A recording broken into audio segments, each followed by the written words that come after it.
seas. I left my soul back then. Oh, I'm too weak. Most nights I hello everyone, कैसे हैं आप सभी लोग। उम्मीद करता हूँ अच्छे होंगे, खैरियत से होंगे और हेल्दी होंगे।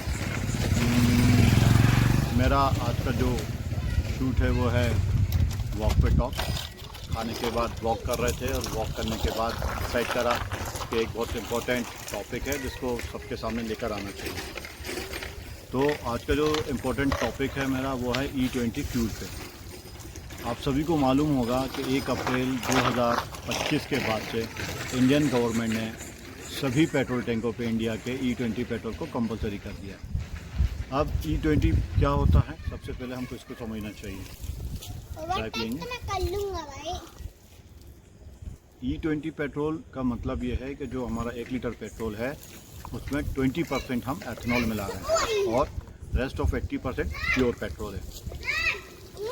एथेनॉल इंडिया से बन रहा है, इंडिया में बन रहा है, इंडिया में कई सारे प्लांट हैं और इससे गाड़ियों में कोई दिक्कत नहीं आ रही। जो मार्केट में अफवाहें फैली हुई हैं कि गाड़ी में जंग आ रहा है, कई सारी दिक्कतें आ रही हैं, ऐसा कुछ भी नहीं। तो ये सब मार्केट की अफवाहें हैं, तो इन पे बिल्कुल मत जाइए। मैं खुद गाड़ी यूज़ करता हूँ, मेरे पास मीटियोर 350 है, मेरे पास एक्टिवा है, मेरे घर में और भी बाइक हैं, किसी में कोई प्रॉब्लम नहीं। अगर कोई प्रॉब्लम आती मैं भी वही पेट्रोल डाल रहा हूँ जो लोग बाकी के डाल रहे हैं, तो प्रॉब्लम सब जगह सेम आती। तो ये मिथ है कि E20 पेट्रोल से गाड़ी में ख़राबी आ रही है, ऐसा कुछ भी नहीं है। तो मैं ये चीज़ को क्लियर करना चाह रहा था, तो वो मैं आपको बता रहा हूँ। अब E20 पेट्रोल से सबसे क्या क्या फ़ायदे हो रहे हैं हमें, ये मैं आपको बताता हूँ। इसका कंबर्शन अच्छा है क्योंकि इसके अंदर ऑक्सीजन ज़्यादा होती है, तो ये बहुत अच्छी तरह से जलता है। कंबर्शन जितना अच्छा होगा, गाड़ियों से निकलने वाला पोल्यूशन उतना ही कम होगा। जो हानिकारक, जो हार्मफुल गैसेज होती हैं वो कम निकलेंगी। पेट्रोल जब जलता है तो कार्बन मोनोऑक्साइड निकलती है और वो बहुत ज़्यादा जहरीली होती है, वो कम निकलेगी हमारी, जिससे हमारा एटमॉस्फेयर जो है वो कम ख़राब होगा, कम प्रदूषित होगा। और दिल्ली के हाल आप देख ही रहे हैं प्रदूषण को लेकर, तो ये बहुत ज़्यादा ज़रूरी था E20 पेट्रोल। दूसरा फ़ायदा, एक तो ये हो गया हमारा एटमॉस्फेयर के लिए। दूसरा जो फ़ायदा E20 पेट्रोल का है वो है क्योंकि ये बनता है चावल से, ये बनता है चावल से, और ये बनता है मक्के से, और ये बनता है गन्ने से। ये सारी चीज़ें इंडिया में पैदा होती हैं। जब हम E20 पेट्रोल को हम बढ़ाएंगे और उसको इम्प्रूव करेंगे और 50 और 60 की तरफ जाएंगे, तो ऑब्वियसली ये हमारे देश के किसान को फ़ायदा पहुंचाएगा। हमारे देश के किसान पैदा करेंगे, इसकी पैदावार बढ़ाएंगे, हम उनसे ख़रीदारी करेंगे और एथेनॉल को हम खुद बनाएंगे। तीसरा फ़ायदा, हमारे देश में जब भी हम क्रूड ऑयल ख़रीदते हैं तो क्रूड ऑयल, जैसा कि मैंने आपको बताया कि पर लीटर 80% हमारा पेट्रोल है और 20% हमारा एथेनॉल है। मतलब हम फ़िलहाल में पर लीटर 20% डॉलर को हम सेव कर रहे हैं, क्योंकि जब हम क्रूड ऑयल ख़रीदते हैं तो वो क्रूड ऑयल हम कई सारे देशों से ख़रीदते हैं, जैसे जो टॉप कंट्रीज़ हैं, ईरान है, कुवैत है, अमेरिका है, वेनेजुएला है, रशिया है, इनसे हम क्रूड ऑयल लेते हैं।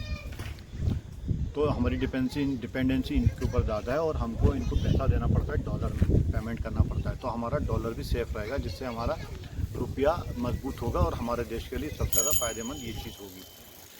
तो ये चीज़ तो हो गई इसके फ़ायदे, ठीक है। अब मैं आपको ये बताऊं कि आने वाले टाइम में अगर हम जितना ज़्यादा एथेनॉल प्रोड्यूस करेंगे, जितना ज़्यादा एथेनॉल फ्री गाड़ी बनाएंगे, उतना ज़्यादा हमारे देश की करेंसी को, हमारे देश की इकनॉमी को फ़ायदा पहुँचेगा। एथेनॉल जैसे जैसे उसका मार्केट शेयर बढ़ेगा या पेट्रोल में शेयरिंग उसकी बढ़ेगी, वैसे ही हमारे किसानों की ग्रोथ बढ़ेगी, राइट। हमारे किसान तो और उगाएंगे और पैसा कमाएंगे, तो हमारे देश का पैसा हमारे देश में रहेगा और हमारे देश में खुशहाली आएगी, कई सारे फ़ायदे हमको मिलेंगे। मैं ये आपको बता रहा हूँ क्योंकि मैं खुद एक ऑटोमोबाइल कंपनी में काम करता हूँ। मैं डेली मेरा काम यही है कि मैं सारी कंप्यूटर चेक करता हूँ, देखता हूँ सारी चीज़ें, किसी में कोई प्रॉब्लम है या नहीं है, और मेरे को अभी तक एथेनॉल से रिलेटेड ऐसी कोई प्रॉब्लम नहीं आई। हाँ, क्योंकि ये BS6 गाड़ियों के लिए अनुकूल है। BS6 गाड़ियाँ हमारे देश में 1 अप्रैल 2020 से लागू हो गई थी। OBD2 और OBD1 दो BS6 गाड़ियाँ हमारे पास आती हैं। 1 अप्रैल 2020 OBD1 शुरू हुई थी, जिसके अंदर E20 पेट्रोल के लिए कंप्लाई था। हमारी गाड़ियों के ऊपर E20 का स्टिकर लगा आता है। उसका मतलब ये है कि ये जो इंजन है ये E20 गाड़ियों के लिए अनुकूल है, पर्याप्त है। आप में से जो लोग मेरी वीडियो देख रहे हैं, किसी को अगर ऐसा लगे कि एथनॉल के बारे में अगर उनको कोई जानकारी चाहिए तो मैं कोई पार्टी का कार्यकर्ता नहीं हूँ, किसी पार्टी के फेवर में नहीं हूँ। हालांकि कई सारी ऐसी नीतियाँ हैं जो मैं बीजेपी की पसंद नहीं करता, लेकिन इसमें क्योंकि मेरे देश की भलाई है, मेरे देश के किसानों की भलाई है, देश में रहने वाले लोगों की सेहत की हिफाजत है, इसलिए मैं इसके लिए वीडियो बनाकर प्रमोट करना चाह रहा हूँ। और मेरे कई सारे भाई होंगे जिन्होंने गाड़ियाँ खरीदी हैं और वो गाड़ियाँ चला रहे हैं, उनकी गाड़ियों में भी अभी ऐसी कोई प्रॉब्लम नहीं आ रही होगी। किसी को कोई प्रॉब्लम फेस होती है तो डेफिनेटली आप मेरे से शेयर करें और उसको बताएँ किस तरह क्या प्रॉब्लम।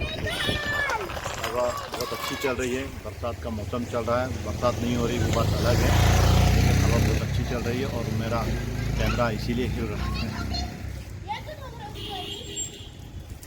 तो वॉक का टाइम है, ये खाना खा के मैं वॉक पे निकला था, तो मैंने सोचा वॉक पे टॉक करें और इथनॉल जो एक बहुत इम्पोर्टेंट टॉपिक है उसके वीडियो बना लोगों से बताएं।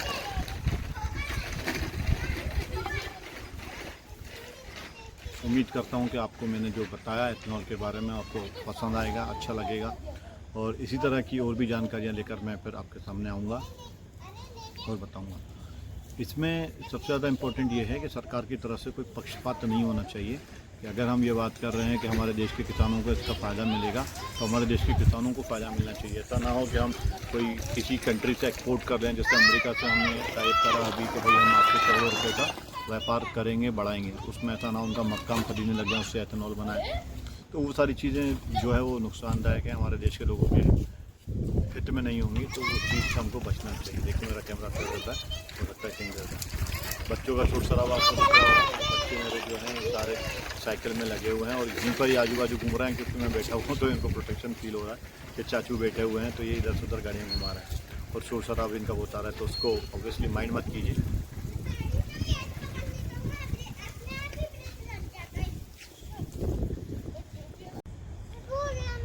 तो ऑफकोर्स ये वॉक पे टॉक है, खाना खाने के बाद हम वॉक कर रहे हैं और बातें कर रहे हैं और अपने इस मौसम का, भोपाल के सुहाने मौसम का मज़ा ले रहे हैं। और ये मेरे खंभे की लाइट है, बहुत अच्छी लाइटिंग है, इसका बड़ा मज़ा आ रहा है यहाँ पे वीडियो बनाने में। और बस चल रहा है, बाकी कल फिर कोई नया टॉपिक लेकर आएंगे, फिर नए टॉपिक पे बात करेंगे, कैसा चल रहा है, क्या माहौल है, जो मेरे पास जानकारी होगी मैं शेयर करूँगा। उम्मीद करूँगा कि आपको बता सकूँ और यही जगह रहेगी, अच्छा खासा स्टेज है और चमगादड़ की आवाज़, चमगादड़ रात में यहाँ पूरा अंधेरा हो रहा है, देखिए ये पूरा अंधेरा है, यहाँ चमगादड़ हैं, चमगादड़ चिल्ला रहे हैं और यहाँ पे कई सारे हमारे से सांप भी निकलते हैं। अब आप लोग सोचेंगे ये E20 पे ज्ञान दे रहा था, ज्ञान देते देते कहाँ चले गए, तो ऑब्वियसली सही बात है, मैं E20 की बात कर रहा था और मैं यहाँ आ गया क्योंकि चमगादड़ से इतनी तेज़ आई तो मैंने कहा कि चलो ये भी आपको बता दूँ। तो गाइस, तो मार्केट में फैली हुई किसी भी अफवाह पे मत आइए। आपकी गाड़ी जो भी है, 2 व्हीलर है, 4 व्हीलर है, आजकल मार्केट में सभी गाड़ियों की वारंटियाँ बनती हैं, ठीक है। एक्सटेंडेड वारंटी बोलता है, कोई वारंटी प्लस बोलता है, कई सारे नाम हैं, हर कंपनी की गाड़ियों में है। अगर आपकी गाड़ी नहीं है तो उनकी वारंटी बनवाइए और गाड़ी को चलाइए बिना किसी भी ट्रबल के। गाड़ी में अगर कुछ भी होता है तो आपको जो कंपनी वारंटी प्रोवाइड कर रही है वो आपको उसमें क्लेम कराती है। मैं भी हमारे कस्टमर्स होते हैं उनको कराता हूँ और बड़े खुश रहते हैं हमारे कस्टमर उससे भी। तो ये तो हो गई थी मेरी E20 की बात।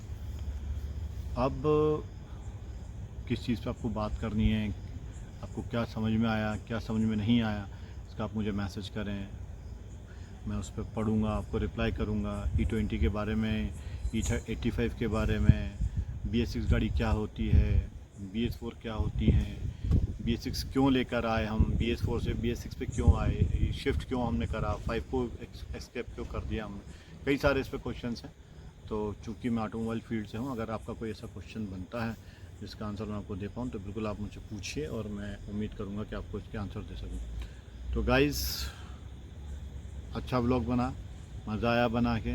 पहली बार मैंने अपने स्टैंड का इस्तेमाल किया है, अपने घर के बाहर बैठ के वीडियो बना रहा हूँ, बड़ा मज़ा आया। थैंक यू वेरी मच, मिलते हैं फिर नए व्लॉग में।